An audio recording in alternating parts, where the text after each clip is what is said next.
भैया भाई हमारे भाई बने आदरणीय भैया हमारा सुमन भैया पुरस्कार देंगे हम जगदीशपुर से गणेश पूजा समिति से बनल रहा जहाँ रहा भला तक के समाज पप्पू भैया हमारा बीतुपुर से पुरस्कार देंगे हसन फरमान से मालिक जहाँ रहा बनल रहा पुरस्कार देंगे हमारा लक्ष्मी देवी के पति हमारे चंदन कुमार जी के आधा भैया राजकुमार बाबू के पुरस्कार जिला परिषद घर बने अफगानिस्तान के बना कर रखे बबुआ कभी तो साथ ही बोलो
मालिक जहाँ है बने है बबुआ हो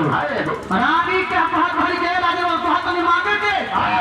मांगो से दे देबो छत्रपति जी महाराज बनी की रानी मांग के देखो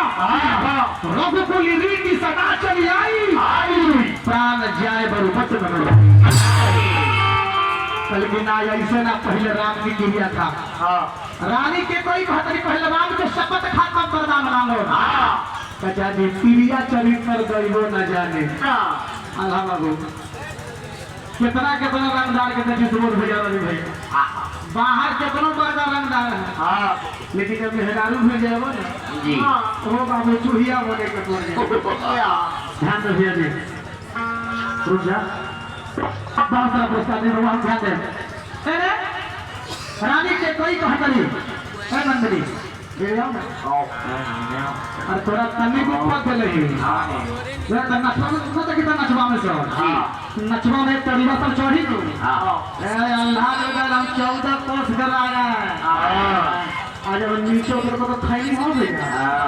पूरे चंपा बोल रहे हैं तू के राजा वाले खाई ना है भी ना है हां हां